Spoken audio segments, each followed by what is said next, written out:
ceno tumpang hukum. Haleluya,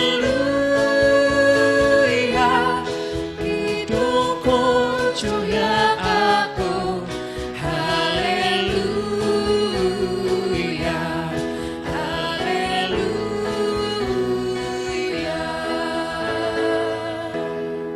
Sugeng enjang para adiyuswa, sugeng pinanggih malih wonten ing renungan padintenan adiyuswa ing dinten Selasa Kliwon 13 Januari 2026. Sumangga dinten punika kita nampi jejer kagungane Gusti, kagungane Gusti. Para adiyuswa, bumi dalah jagat raya saisinipun punika katitahaken dening Yewah. Anggenipun nitahaken bumi lan jagat raya punika Yewah namung piyambakan, boten wonten ingkang ngrencangi. Pramila bumi lan jagat raya punika inggih kagunganipun Yewah piyambak. Manungsa lan sedaya ingkang dipun damel dening manungsa ugi titah kagunganipun Gusti. Pancen manungsa dipun pasrahi sedaya titahipun Gusti, nanging boten supados dipun daku piyambak dening manungsa, namung supados karigenaken kaolah lan kareksa kanthi sae. Bab punika ketingal ing Jabur 24 ayat 1. Bumi dalah saisine kabeh kagungane Sang Yewah, mangkono uga jagat lan kang padha ngenggoni.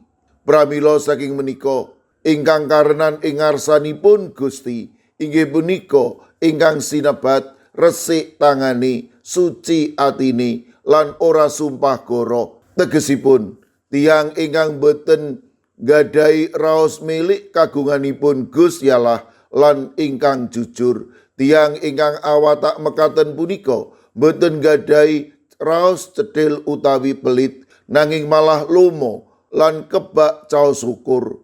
Karana piyambakipun ngrumaosi bilih barang darbeipun punika sanes gadanipun piyambak, nanging namung kagunganipun Allah pribadi. Tiyang ingkang awatak mekaten menika ingkang tansah binerkahan dening Allah, nampeni karahayon saha murukaken karahayoning sedaya titahipun Allah.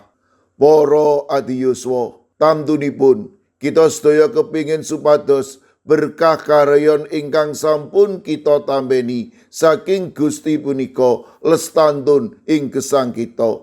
Tamtunipun kita ugi kepingin saged dados berkah karahayoning sedaya titahipun Allah. Ingkang menika sumangga kita tansah ngageni lan ngrumaosi bilih sedaya barang darbek gadahan kita menika sejatosipun sanes gadahan kita piyambak. Karana sanes kita ingkang nitahaken utawi ngawontenaken sedaya inggih namung kagunganipun Gusti Allah pribadi. Karana namung Allah pribadi ingkang nitahaken lan ngawonaken sedayanipun. Mila sumangga ing sadengahing tata gesang kita sami tansah ngluhuraken lan mulyakaken asmanipun Gusti. Amin. Sumangga kita ndedonga. Matur nuwun Gusti, dinten punika paduka paring pepimut bilih sedaya ingkang wonten ing jagat kalebet kawula, kalebet ingkang kawula gadahi punika sedaya kagunganipun paduka lan sedaya amrih ngluhuraken asma paduka. Paduka berkahi para adiyuswa dalasan anak putu kawula ing pundiya papan. Monggo paduka ingkang reksa, paduka ugi ingkang tansah nganti tuwin berkahi. Mirunggan kala pasrahaken Ibu Pendeta Gladys GKJ Plengkung ingkang sampun nampi operasi. Monggo Gusti paduka ingkang reksa, paduka ingkang tansah maringi bagas kesarasan. Kawula ugi masrahaken Bapak Suparmin wilayah gangsal GKJ Magelang ingkang dasa mangke nembe nandhang sakit mondok wonten ing RST Magelang. Kawula pitados menawi paduka ingkang badhe maringi kesarasan. Kawula ugi masrahaken Bapak Irwan Sugianto ingkang sampun nampi operasi wonten ing Purwodadi. Kawula pasrahaken ugi kaudunipun Bapak Joko Umboro saksabunipun nampi operasi wonten ing RST. Kawula pitados menawi paduka ugi badhe tansah paring kegiatan lan berkah bagas kesarasan ingkang wetah. Kawula ugi masrahaken Sandra Yuliamti ingkang wedha sak mangke ugi nembe nandhang sakit wonten ing Ambarawa. Monggo Gusti paduka ingkang makarya lan maringi berkah kesarasan wetah. Kawula pasrahaken Bapak Sumarmo warga GKJ Pamong Utomo ingkang wedha sak mangke nembe nandhang sakit wonten ing RSU Tidar. Mekaten ugi kawula pasrahaken Ibu Bambang HN ingkang wedha sak mangke wonten ing pemulihan. Kaudunipun sedherek kawula ing GKJ Antp ingkang nembe nandhang sakit lan ing pemulihan. Ibu Paini, Ibu Jumini, Ibu Juminah, Bapak Joko Wahyu Adi, Bapak Kustam, Bapak Sukiman, Bapak Slamet Mulyono, Mbah Tuminem lan Mbah Jah. Kawula pitados paduka ugi badhe ngreksa lan paring berkah. Sedherek kawula ing GKJ Telepok kawula pasrahaken Ibu Wirya Sumarto, Bapak Yutam, Bapak Karyadi. Kawula pitados paduka ingkang badhe maringi bagas kesarasan. Sawetawis sedherek kawula ing GKJ Pugeran ingkang nembe nandhang sakit. Bapak Winarto, Bapak Minto Taruno, Bapak Bambang Sugiri, Bapak Rakino. Sawetawis sedherek kawula ing GKJ Klaten, Bapak Joko Suranto, Bapak Harsono, Ibu Tiwi Bambang Sutomo. Kawula pasrahaken sedherek kawula ing GITJ Trangkil, Bapak Ibu Karyo, Bapak Ibu Toyo, Ibu Nani Cahyono. Kawula pasrahaken Ibu Wahyuningsih Wakijan wonten ing GKJ Ngablak. Kawula pasrahaken warga GKJ Sragen, Bapak Adi Sungkono, Ibu Astuti Purnaningsih, Bapak Warsito Riyadi, Bapak Suyanto lan Ibu Sumiati.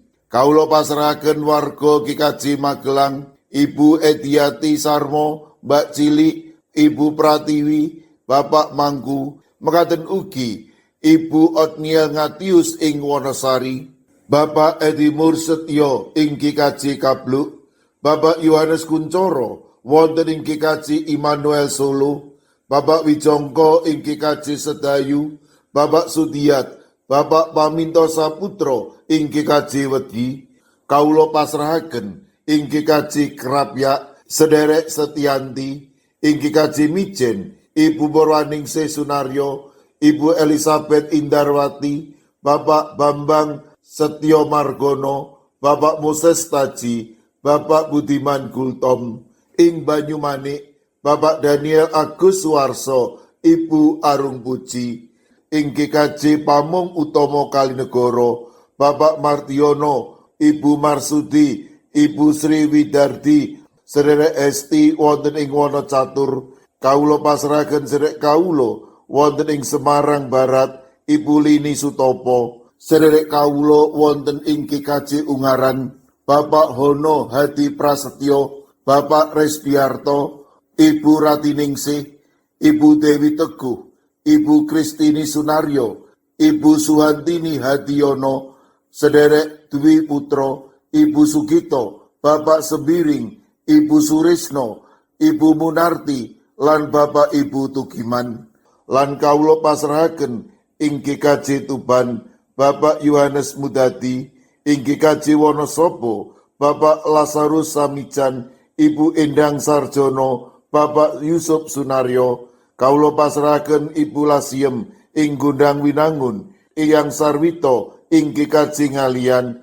Kawula pasrahaken para adiyuswa lan sinten kemawon ingkang wedha sak mangke nembe nandhang sakit. Kawula pitados paduka ingkang badhe nyarasaken matemas sedherek kawula menika pikantuk bagas kesarasan ingkang wetah. Kawula pasrahaken sedaya pandonga lan pasambat kawula wonten ing asta paduka Gusti kawula Yesus Kristus. Amin. Sumangga para adiyuswa kita tutup pepanggihan kita renungan padintenan adiyuswa kanthi ngrepekaken kidung. Sumangga. Puji